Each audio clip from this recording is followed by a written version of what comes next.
p.m., and I call this board workshop to order. Will you please stand for the Pledge of Allegiance?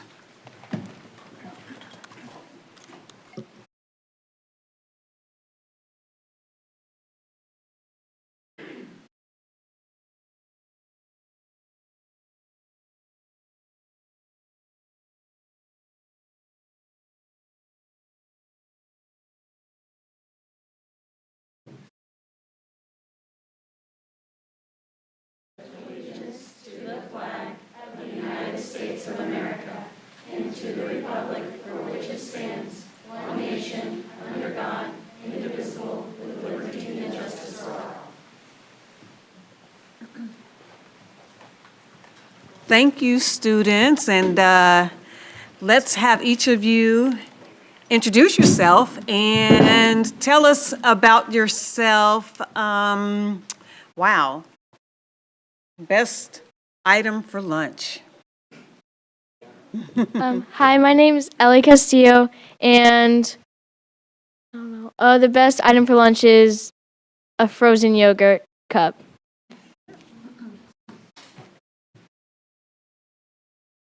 Hi, my name is Lola Monty, and the best thing for lunch is a Sam.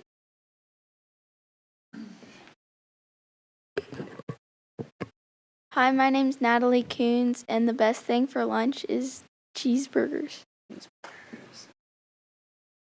Hi, my name is Ellie Stewart, and the best thing for lunch is probably the quesadillas. Hi, my name is Finley Kirkpatrick, and the best thing for lunch is a fruit cup.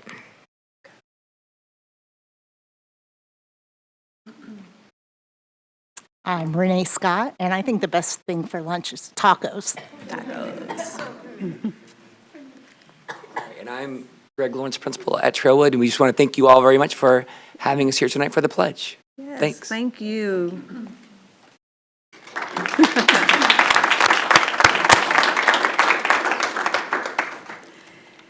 And back to business. Can I get a motion to adopt the agenda as presented if there are no changes? So moved, Ousley. Second, Hembry. All in favor, say aye. Aye. All opposed?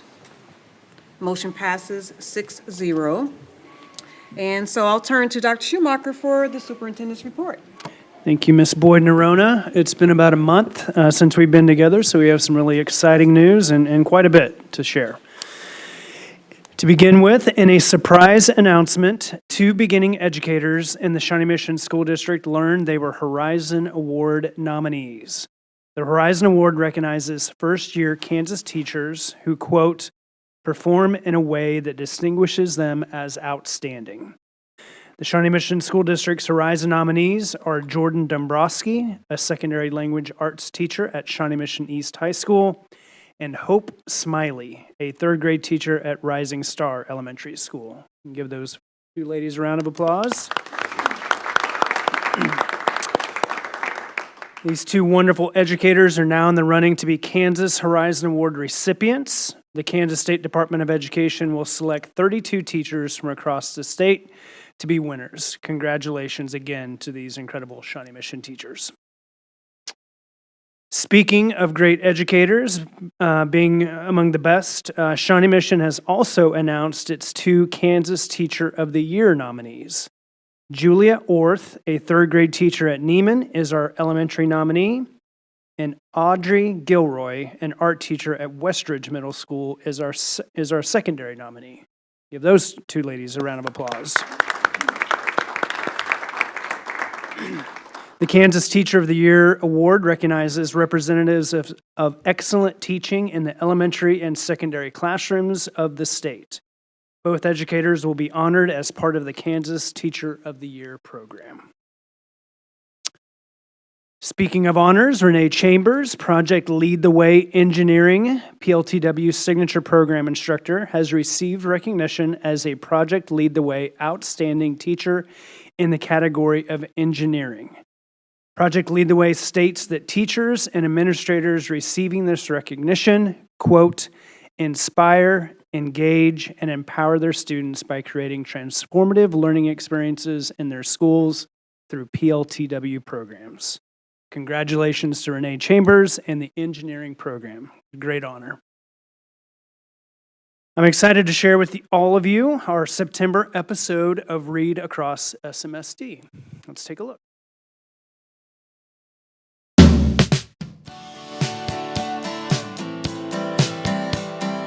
Hello, Shawnee Mission. We are thrilled to kick off the 5th season of Read Across SMSD. I'm Mike Schumacher, and I am the proud superintendent of the Shawnee Mission School District.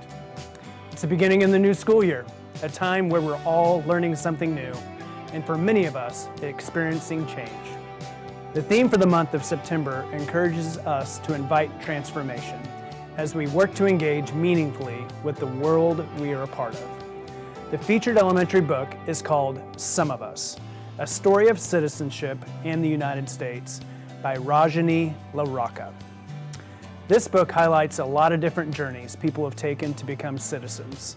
It illustrates how they become a part of their new communities and add to the rich tapestry of their new home, a place they grow to love.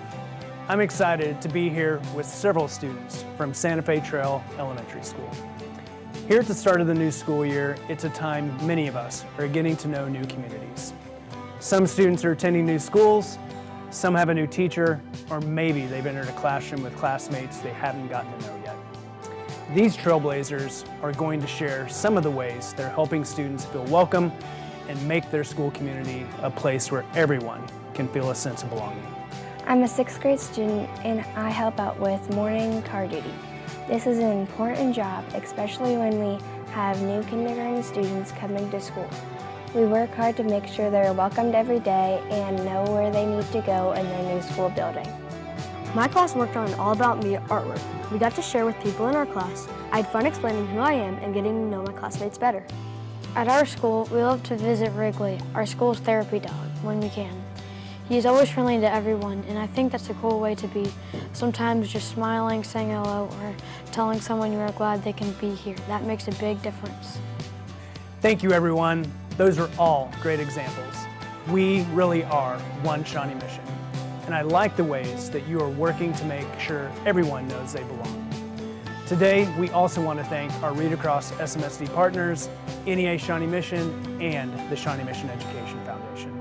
We know one of the best ways to help each student achieve their potential is through books. Whether it helps them see a world of possibility or strengthens their skills, we are proud at the Shawnee Mission Education Foundation to provide students access to Read Across SMSD books in all Shawnee Mission School District libraries. Whether it's the story being told or the characters in the books, reading can often help students feel a sense of belonging. NEA Shawnee Mission is excited to kick off a 5th year of this celebration of reading. Let's read across SMSD.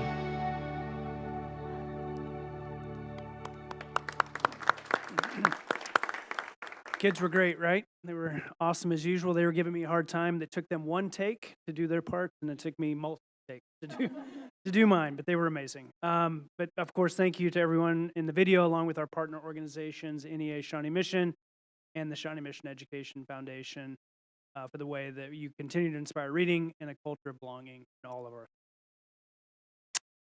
One of the big highlights we shared since the last board meeting was the Shawnee Mission Education Foundation Fall Breakfast. The theme of the breakfast matched our district-wide theme for the year, Because Kids. Students continue to be the shining stars of this show. We had more than 200 students featured from all areas of the district, representing music groups, academics, athletics, and more.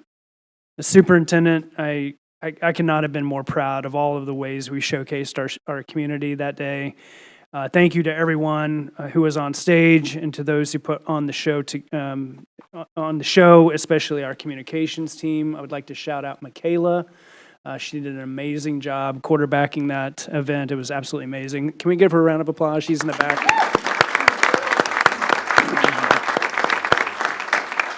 I also want to shout out our Shawnee Mission Education Foundation. It truly is a great representation of everything that we do in Shawnee Mission. Thanks for that great community event, Because Kids. Every high school student in the Kansas City Metro is invited to attend one of the biggest college exploration events of the year this October. This free event gives students a chance to meet face-to-face with college and university representatives from across the country. The Shawnee Mission College Clinic will be held from 6:30 to 8:30 p.m. on Wednesday, October 22nd at Shawnee Mission East High School, 7500 Mission Road. We will include a link in the recap with more information about the event, including parking instructions.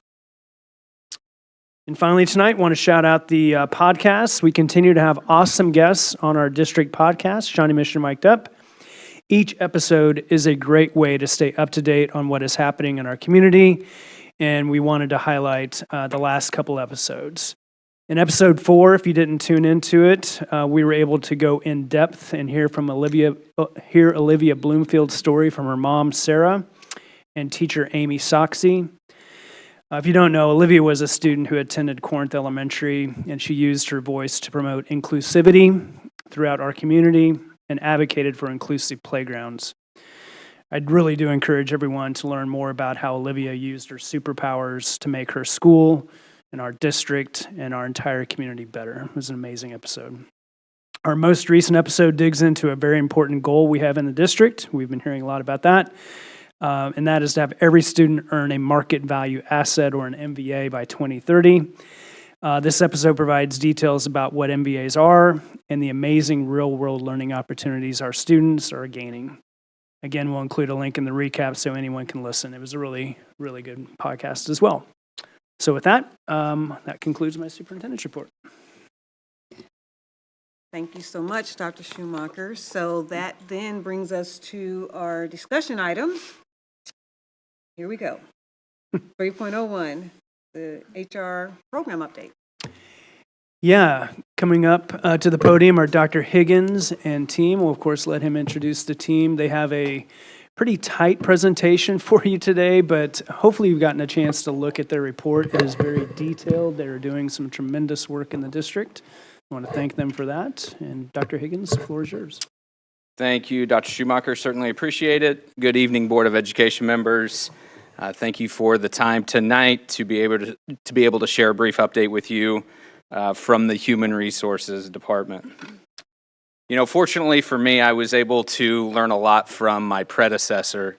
One of those takeaways was the importance of giving opportunities to the team around you to be able to share the great work that is being done, especially being able to share those highlights with you all, our Board of Education. So tonight, you're going to be hearing primarily from the incredible, talented team that I have the privilege of working with every day. Mrs. Jen Duke, our Director of Classified HR, Dr. Chris Case, Director of Secondary HR, and Mrs. Michelle Lord, Director of Elementary HR. Of course, as usual, we like to remind everyone that anything that we do should be in service in some way to our mission, our beliefs, and our strategic plan.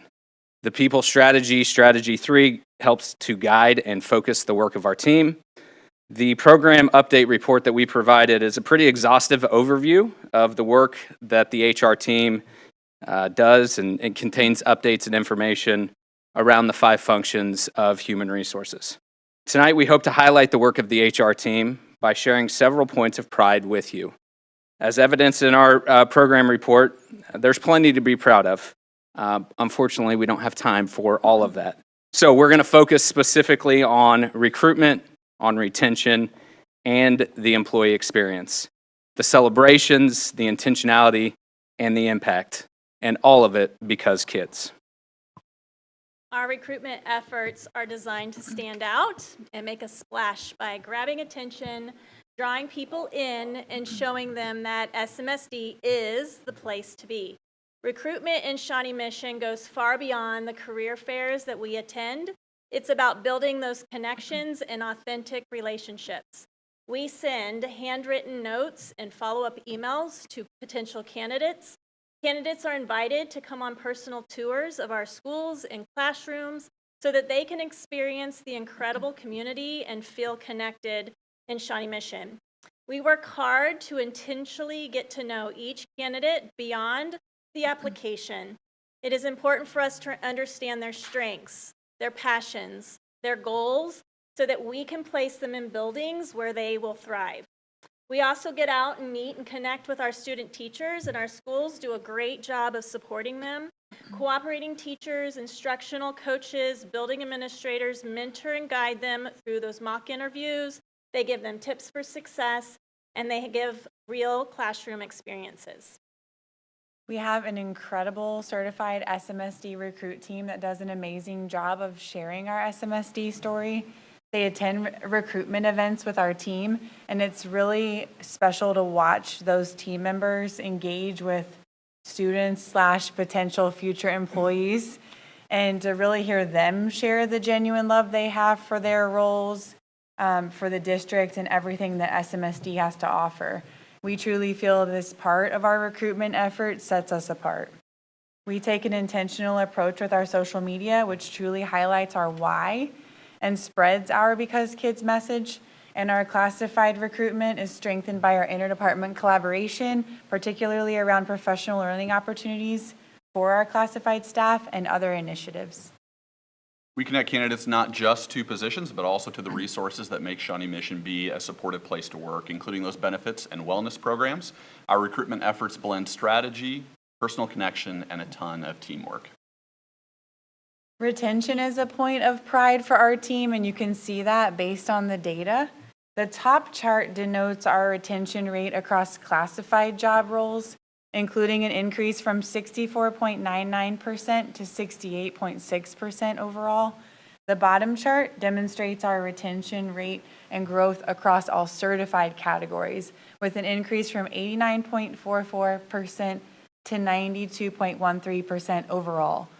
Retention is about sustaining impact and ensuring employees feel valued so that the ripples of their contributions continue.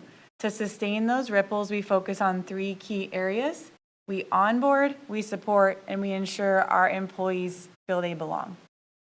During that onboarding process, during NTA, New Team Member Academy, mentoring, our boot camps and orientations, they all allow for employees to feel welcomed, valued, and supported from day one. Employees thrive when they know they're not alone.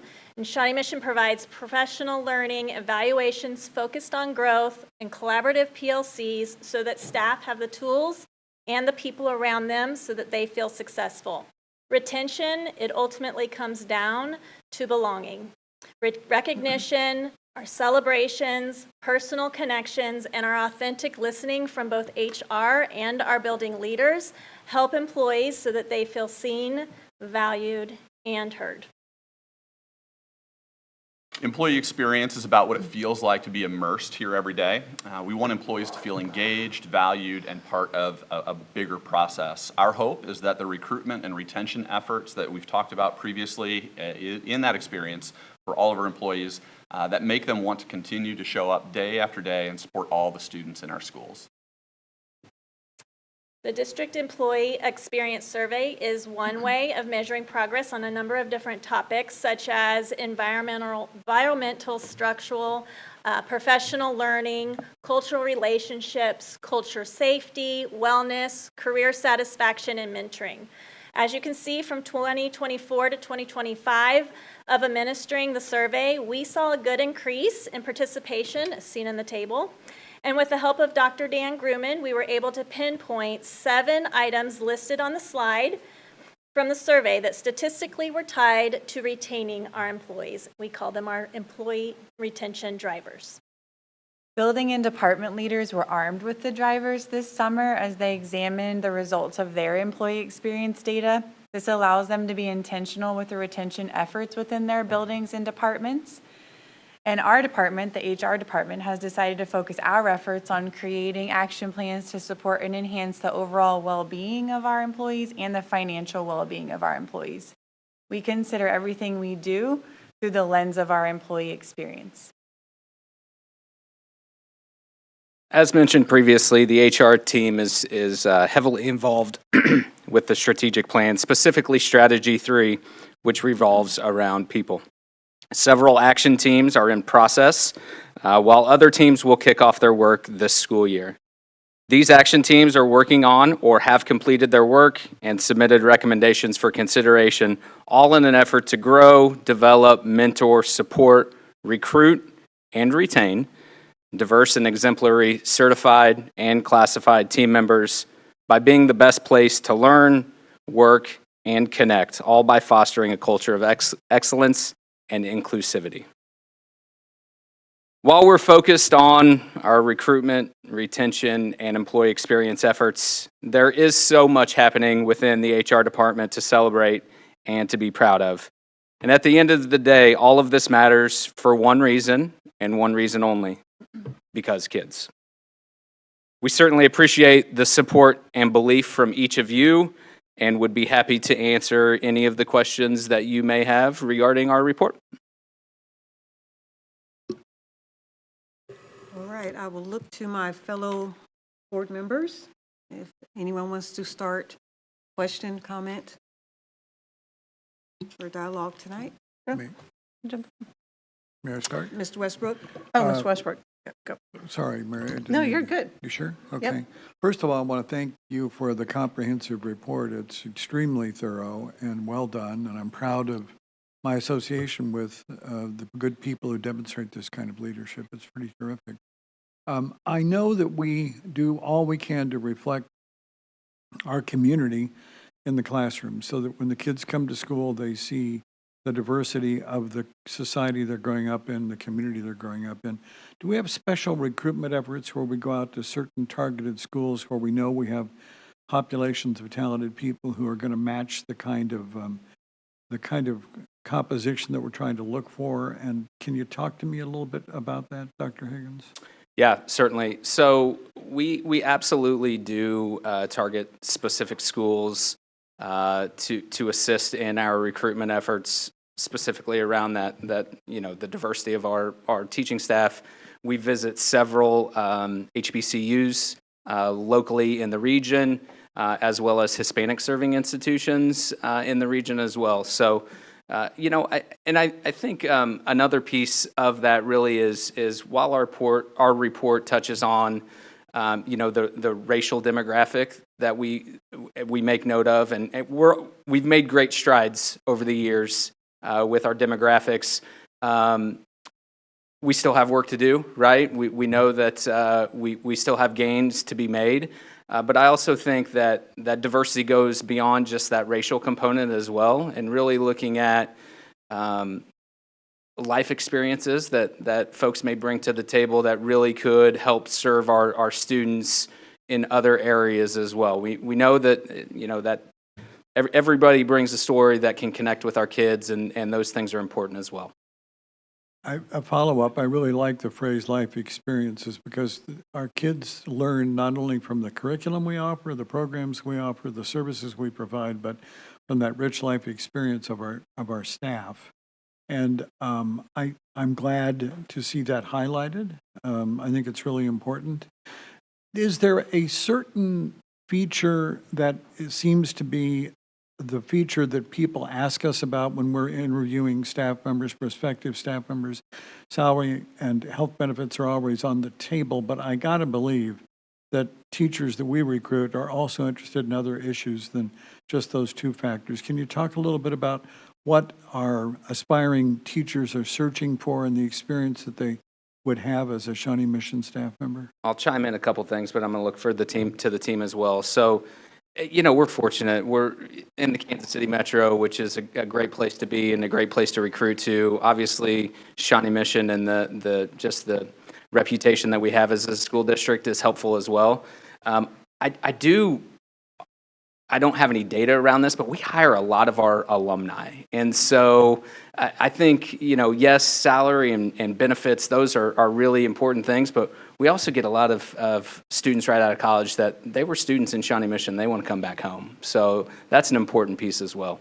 I would say the number one question that's asked when we're out attending events is, what does our mentoring and support look like for new teachers? And I'm proud to always be able to say that Shawnee Mission does an incredible job wrapping around our new team members and supporting them with the mentoring programs that we have in place, in addition to the collaboration with the PLC models that we have at all of our buildings. So that's the number one question that I get. I would also add that most recently there's been an uptick in tell us about the culture of the district and what does it feel like to work for Shawnee Mission. And as we stated earlier, the recruit team brings a lot of authenticity to that.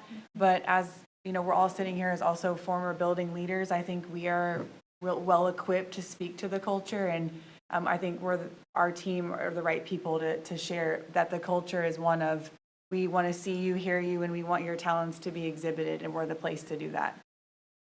Along those same lines, but I think just another step further and an opportunity, I think, to just shout out the direction that district and the Board of Education leadership has gone around the sense of DEI and just the progressive views in terms of supporting all students and all staff, no matter what their life experiences have looked like. I think is something that is a reputation of Shawnee Mission that is something to be proud of, that particularly recent graduates and others also, experienced teachers too, I think really look to. Well, I appreciate very much, again, the comprehensiveness of the report and the effort and energy behind all of it. I'm really pleased when I hear that our prospective employees are asking about our culture and about the experience. That tells us they're looking not just for a job, but for a career and a good place to spend that career. And that retention, those figures are really, really important, and ones that I, as one board member, will always want to look at and make sure that we're doing the best we possibly can there. But I appreciate this report and very much admire the good work. Dr. Sinclair? You might have already answered this question, but I just wanted to acknowledge kudos to the increase in retention rates. That's really powerful, particularly in our current labor market. And as I was going through the report, I hadn't really realized that some of the visiting, like I was just looking at the lead indicators, and then in the report that you all are visiting the schools weekly for all of our new hires and new staff, which I think has got to be pretty powerful. So I just wanted to ask, of those kinds of practices or lead indicators, are there any of those pieces that really are popping, for the district, and or anything that you all as a team are really excited about growing? I don't know if that makes sense. I'll kick off. So one of our new lead indicators was around one of our drivers, which was this new kind of concept that we came up with this year, but what's really driving employees to stay. And it was around financial well-being, not just in terms of the salary that we pay people or the benefits, but really trying to provide a financial wellness to people. And as we started looking at some things, we noticed as a department we were a little lacking with some resources that we were providing our employees. We've taken that upon ourselves to help try to grow that base, to give some resources and information for people around finances if they so choose. So more on that to come. I know you guys are out in buildings a lot.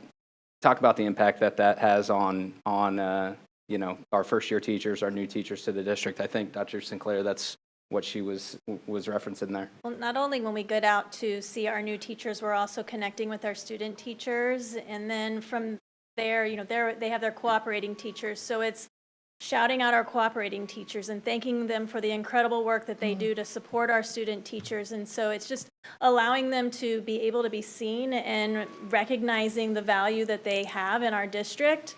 I think it goes a long way when you can get out there and in person celebrate them. But not only that, when we come back, we follow that up with a handwritten note and send that so that they receive it in the mail. It's just that ongoing conversation and communication and making connections to thank them for the work that they do that I think has an incredible impact. Thank you for doing that. Thank you for the report. I wanted to make a quick observation. At New Teacher Academy, before the school year started, I recognized who I believed was one of our new teachers, but I said to myself, wait, he taught at Rushton last year. He was a new teacher last year. Turns out it was a twin brother. Oh, wow. The Martin brothers at East Antioch and Rushton. And I just thought it was a cool thing. I went and introduced myself, and I was like, okay, you guys are twins. This makes total sense. But what a great experience to recommend your sibling, who's also a teacher, to come to the district, that you yourself have had a great first year. And I think that family mentality, I think, is only beneficial to the school district. So that's just an observation I wanted to make. Quick question about what you all are experiencing out in the field. And I guess by field, I mean our universities and institutions that we're going to recruit from. I don't know what stats tell us these days about students going into education or leaving the institution and going to be a teacher, actually, right? I think I had some peers that chose to not do that even after graduating from an education program. Just want to know what you're seeing and hearing from those students. Are they concerned about going into the workforce that they just put so much time and money and effort into? What are we doing to, I don't know, ease that transition or communicate to them in a certain way that allows them to actually see themselves fully as a member of our team here in Shawnee Mission? Kind of a loaded question, but just wanted to know your experiences from the recruitment side, the actual talking to students out there, college students. I'm seeing lots of passion, and in fact, even just last week when we were at KU and K-State, we are seeing an increase in students that are attending the career fairs, so that's encouraging for us. But lots of excitement, lots of passion that's there, and it really is at that very first moment when you meet them, it's asking about where they're from and who they are, and really getting to know them as a person, and then finding ways that we can talk about our district where they can thrive and they can see themselves in a district like Shawnee Mission. I also think that the way that we structure our recruitment events, when we go, we are not there in a suit and tie and a blazer. We're informal, so to speak, so that we can make that connection that this is a real job, this is a real place that you want to be. We're still doing good work, Dr. Higgins. He didn't love that I said informal, but He's laughing at me. Yeah, it does draw them in, because we aren't standing behind our blazer, and I think that's a real representation of the work. We also, I think, all the work that we do at recruiting fairs is important work, but I think the place where we continue to expand that is in non-recruiting type experiences and being on all the time, right? Funny story, on Sunday I went through the drive-thru at Freddy's in South Olathe, and the guy at the drive-thru window was a former Hawker Grove student of mine. And so we connected through the drive-thru, 3 cars behind me, and I'm recruiting him to come to Shawnee Mission to teach. And he said, I was really honestly thinking about possibly going that direction. So I said, shoot me an email. Those kinds of things, and obviously I'm not the only one doing that. I know our principals are doing that, and that's in the back of their mind all the time also. So that's where I think the magic happens, to be able to get outside of those formal setup times. But also I think the fact that we haven't seen that rush back into necessarily where we have a plethora of candidates for all of our positions yet. But I do think sort of that anxiety around teaching that we've experienced maybe over the last 5 to 7 years is maybe not quite as stringent as it has been in the past. And as Jen said in our report, our SMSD recruit really does set us apart from other districts out there. We have just recent graduates who go on the road with us, and it's their alumni, so a lot of times they're reconnecting with their professors, or they're seeing students, and then they're able to speak to how their first year in Shawnee Mission is, and that really elevates that passion and excitement for wanting them to do the same thing and come be part of our team. Okay. Yes, go ahead. Thank you. I was just going to comment on how much I love all the data you've included, and I feel like that's something that's really grown over the last few years from our HR team in particular, is sort of that use of data. I think we have all these senses and feelings about what's happening out in the world, but it's really nice to have this data to kind of back it up. I was wondering if you could talk a little bit about kind of our more I know we've talked a lot about recruitment, but about retention in particular. I feel like there was a time probably in the last 5 to 7 years where we saw a lot of people leaving SMSD because they were just leaving the profession altogether because it was a hard time to be in teaching. I'm wondering if you could speak to kind of the tone of our staff that have been around a while, how they feel about their employment, and when we do see people leave Shawnee Mission, what they leave for. So I think I just go right to the data, right? Our retention rate jumped 2.68% for our certified staff this year, which it was up 1.4% total over the last 4 years. So those 4 years in total, 1.4, and we went up 2.68% this year. That's a pretty incredible jump, honestly, when you're looking at that retention rate. So I think it speaks to the good things that are going on here. Fortunately for the certified staff, We track pretty closely what people are doing. Are they retiring? Are they going to another school district in-state, out-of-state? We saw a pretty dramatic decrease this year on people leaving Shawnee Mission and going to another in-state school district. Was it an anomaly, or again, are we doing something right here that is preventing people from going somewhere else?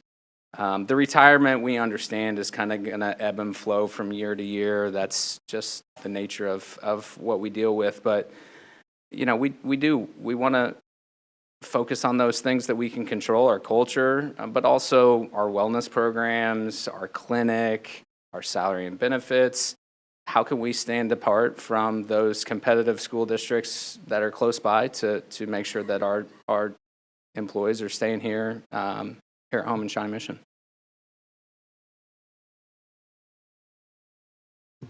I'm going to give a compliment to one of my colleagues who had a question regarding the retirement participation going up, because it highlighted that section for me earlier. And I feel like I have a really rudimentary question that I'm going to need a little bit of assistance with, because you have listed in the charts, the underlying report, the active participants and then the participants with a balance. And I was going to need some clarification there. Like, I would imagine that if you are active, you have a balance, or vice versa. And so what are the distinguishing characteristics there? And then also, do we believe this participation is up because of the one provider and the networking that's happening at like the new teacher training and getting people that information? Or if you could just speak a little bit to that, Yeah, that'd be great. so information around CoreBridge. So active participants means they are actively contributing money to a 403B or a 457, whereas participants with a balance, maybe it was a one-time contribution, maybe they're retired, but they still have a balance. They just have some type of balance. So it's great to see that those active participants are increasing. Why are we seeing that? I think the single vendor is part of it. So having CoreBridge as our single vendor, one of the really cool things that we have with CoreBridge is they have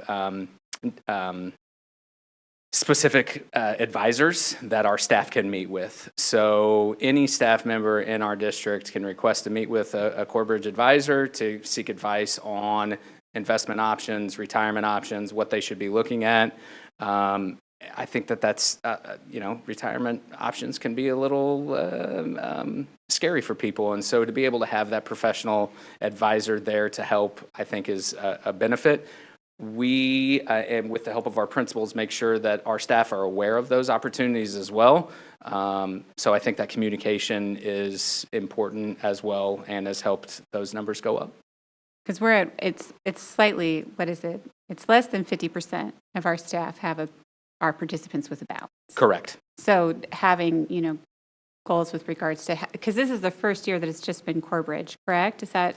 I feel like that's very recent. Is this the second year? November 2023, I think, was when we started that transition. Yep. Okay.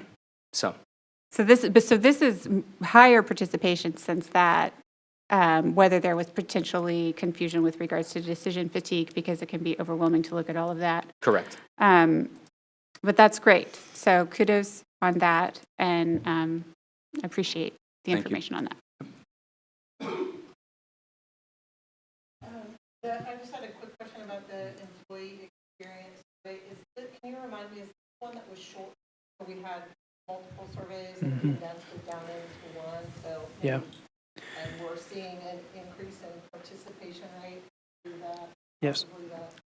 Validation survey. Yes. So I'm sorry, guys, but the team worked really hard on making sure that this was as condensed as we can, but also all-encompassing. So it hits every aspect of the school district. And one of the things I want to give the team credit for this big time, they're really using it. Like we're giving the survey, but then we're using the data. And the retention drivers are a great example of that, on how we're actually taking statistically the responses that are going to drive retention and being intentional about that. So it's a great next step. Sorry, guys. I wanted to shout you out. Thank you. Yep. Quick, brief question, kind of on the data, and maybe I missed it. Do we have a total number of alumni that are employed in our district, classified or certified, either one? We don't, No. but we need to start doing that. Be curious to see Yeah. what it is. Yeah. I want to say it's a huge number because everybody loves it, but I don't. Teacher Academy, there's usually Yeah. Yeah. Just curious. We need to, that would be an easy thing for us to do. And we put an emphasis on our teacher ed programs at our high schools and trying to get those students back, so we need to start tracking it. I will say that last year I got to sign my former fourth grade student. It was amazing. Wow. Wow. I'll close with this, that many of you know that I'm a product of 2 retired educators. So this is very personal to me about retention and Mario, your mom, and it's personal for some of us up here on the board. So when you talk about the retention drivers, I'm further encouraged of how much further you all can use this and expand it to be more meaningful for the purpose of retention for the good teachers and educators and staff that we already have. So look forward to hearing more about it. Thank you. Thank you, guys. Great job. 3.02, new board policy JBCDD. Yeah, so we're going to go through several first reads here of some board policy. We do, of course, have our 3 policy review committee members. If there's anything you guys wish to add, but I'll step you through each of these as we go. So this is a new policy recommended by KASB to address House Bill 2102 that passed during the 2025 legislative session. Policy provides advanced enrollment for military students whose parent or person acting as a parent will be stationed in the state in the succeeding school year. No proof of address shall be required at the time of enrollment. Again, this is a new policy, thus there will be new practice for our team, but we'll be ready to implement upon final approval of the board. Brand new policy for you to consider.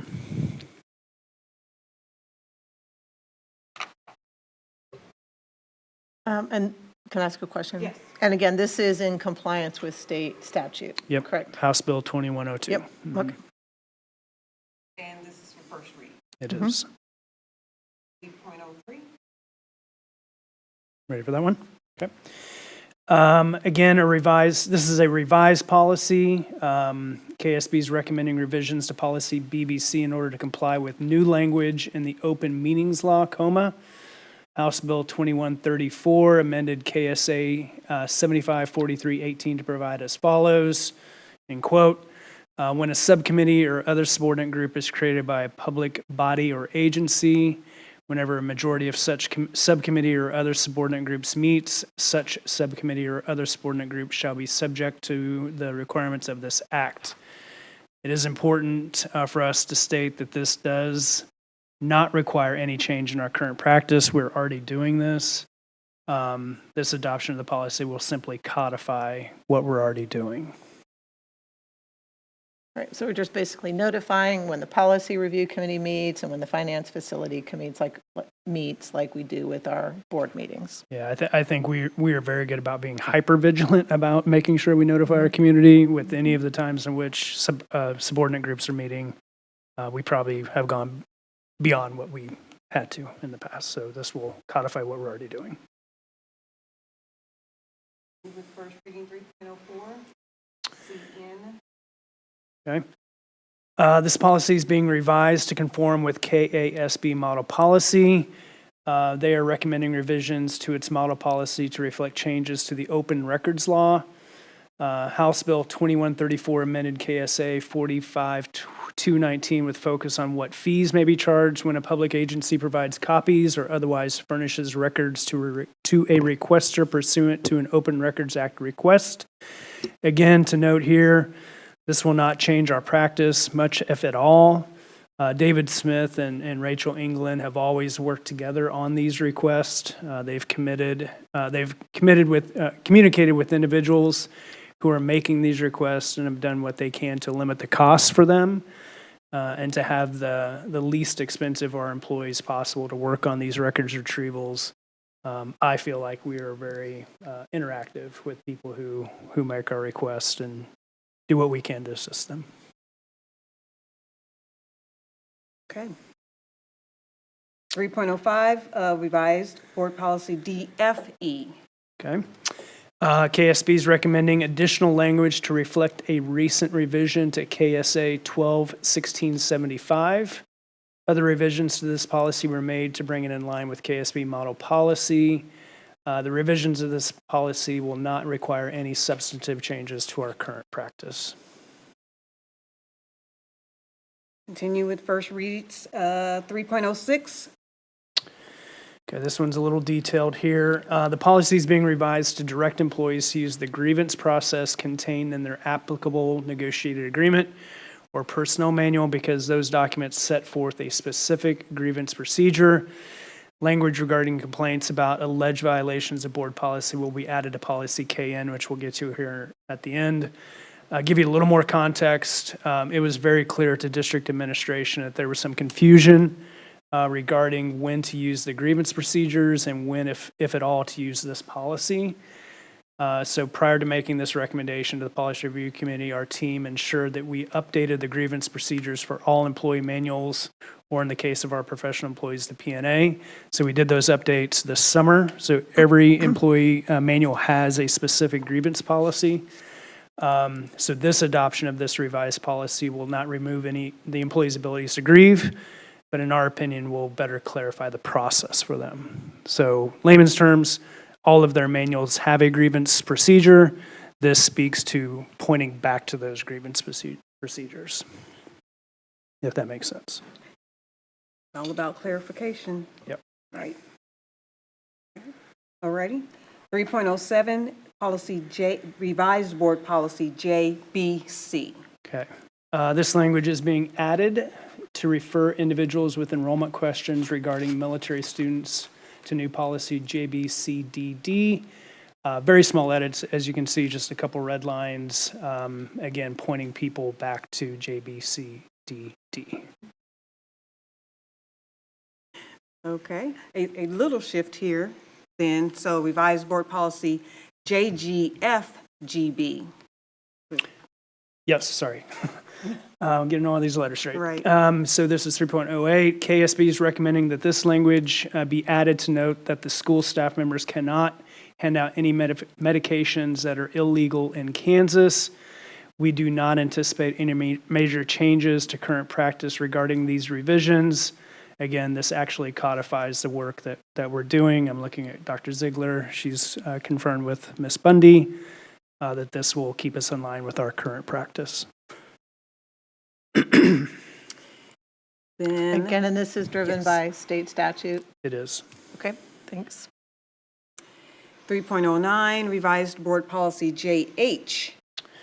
Okay, so this is student activities. KSB is recommending revisions to this policy to reflect changes in the law resulting from SB 114. That's a new statute, which focused on homeschool, virtual school, and non-public school participation in school-related activities. Checked with Mr. Glazer today. We have approximately 20 students from outside of the district participating in our programs this year.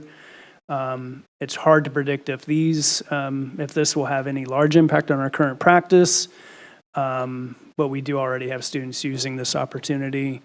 So we're at. Is that do you know if it's mostly at the high school? I'm sorry. I would assume it's mostly at the high school. High school level. Yeah. And Dr. Schumacher, you've already referenced that we'll be coming back to this revised board policy KN. Yes, so we're recommending that we add language to this policy, which one, directs individuals with complaints to the parent and community chain of communications, and two, explains complaints regarding board policy and how they will be addressed. Again, we're attempting to streamline and to better clarify our complaint process for all parties and all aspects of the district. One more time, employee manuals will clarify and detail the grievance process, which is supported by policy JAE, which we've already talked about. This policy KN allows individuals the ability to challenge board policy and also directs them to try to solve concerns at the lowest possible level, again, using that chain of communication which is published in our website. So again, between the combination of JAE and KN, we've better communicated what those processes are and pointed people in the right direction.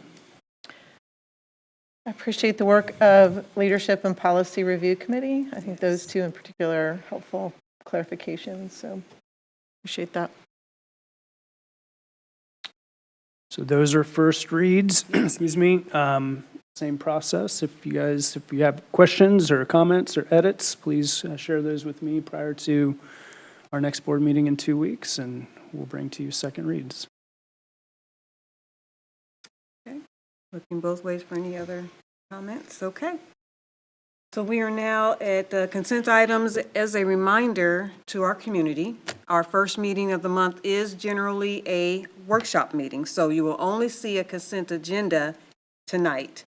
Any action items are held for our regular board meetings. So with that being said, can I get a motion to approve consent items 5.01 through 5.09? Second, Sinclair. All in favor say aye. Aye. Aye. All opposed? Motion passes 6-0. Okay, so that brings us to our board comments. Mario, kick it off. Yep. I know we normally give our board reports at a different meeting, but with the Education Foundation breakfast just having, we all experienced last week, I wanted to give a huge shout out on behalf of the Education Foundation to our community businesses, our community business partners and leaders who chose to be there with us to support the Education Foundation. Very grateful for their support and their involvement. Great group of people, got to engage over 250 students that were involved in that entire morning, which is awesome. I mean, choirs, multiple bands and instruments and all of those things. I think I need to give a shout out to hopefully like one of the forensics teams or something, because the way that those students were able to carry themselves behind a microphone too is also awesome in their own regard. So it was a great morning there. So just that was on behalf of the Education Foundation. On behalf of the Shawnee Mission Area PTA, wanted to let you all know that they recently have been doing their President Roundtables, and that has kicked off last week. So they're doing diligent work in our community to ensure that our PTAs have what they need. They also wanted me to share just a couple notes on the clothing exchange. There's a new program that I've kind of mentioned before, but our teens are leading a lot of the efforts.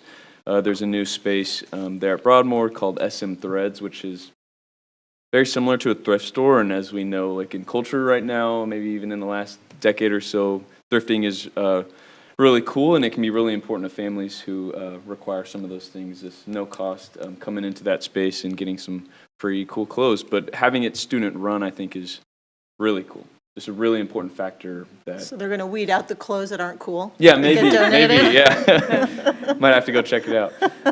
But they're on Instagram, SM Threads. So I wanted to share that too. And then lastly, Reflections Art Contest. That's coming up. Submissions are due by November 2nd. And I know it doesn't feel like it, but we're almost halfway through October.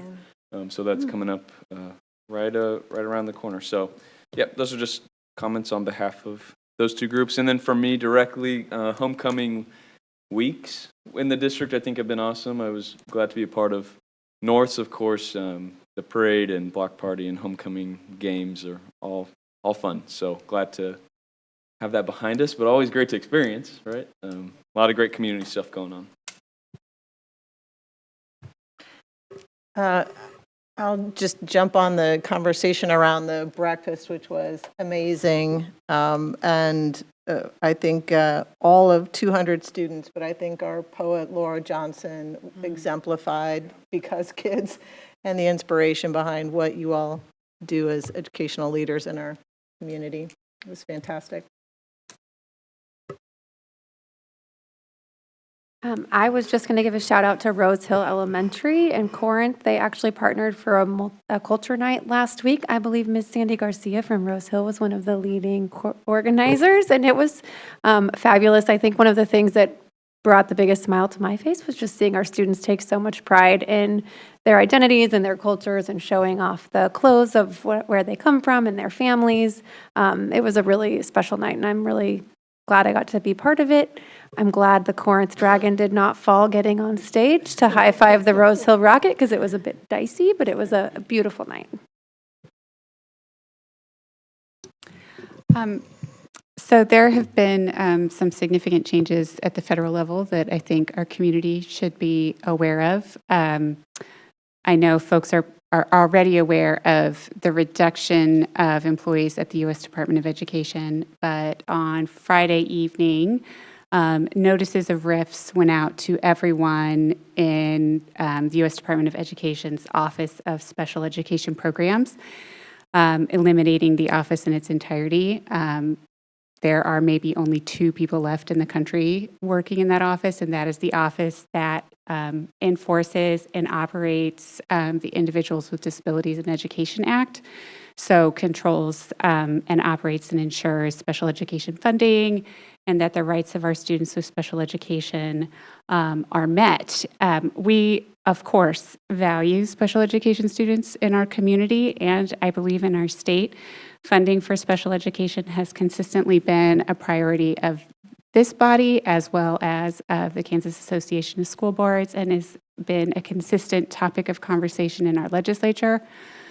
While the federal government has never fully funded IDEA, to lose the funding from that in its entirety due to a lack of anyone distributing the funds or operating the funds would impact not only us, but schools across the country. This happened during the time of a furlough, and so currently all U.S. federal employees who are not deemed essential are not in a pay status, and so the individuals in that office do not have any money and also do not have the guidance of their own HR. It is, I think, probably possible to undo a RIF before it's been implemented. The notice gave separation deadlines from 60 days from now, so that would put us, I believe, on December 9th. And so I think there is potentially some advocacy opportunities there for folks who are concerned about that to reach out to their federal representatives to emphasize the importance of special education and meeting the needs of our special education students. And then for anyone in our district who is employed by the federal government, because the United States federal government is the largest employer in the Kansas City metropolitan area, some 30 to 35,000 employees for the federal government are in Region 7, which is Kansas City. They are currently not in a pay status, and so if there is anyone who may be struggling to make their ends meet right now, I would encourage them to reach out to our Nutrition Services Department, who is always willing and ready to work with folks. Employees with the federal government will have received a furlough notice, so they have proof that they no longer have an income at all, which would change whatever forms they filled out at the beginning of the year. And we don't want anybody to have to worry about who is feeding their kids for breakfast or lunch. You contact us and we want to make sure that is something that you don't have to worry about. So I am certain, I know for certain that we have several federal employees who are parents in the district, and I do not want that to be a worry for them. So I would, I hate to end on a serious note, so I'm glad, hopefully there will be other things that are light, but I think it's very important. And because kids. So again, I believe there's always opportunity for advocacy. We have a federal delegation that we can contact and let them know how very much we value our students with special education needs. We are all only potentially currently abled at any given time, and so it impacts all of us and people we deeply care for. So thank you so much for that and for my opportunity, to hold the mic for just a moment. I'll add one layer to that. Thank you for bringing that up. And that also impacts higher education. So all of the leadership and research that's conducted to identify the needs, the impact, the outcome of our students with disabilities, that's led by our folks in higher education and all the research they do to help improve practices, that also impacts that program as well.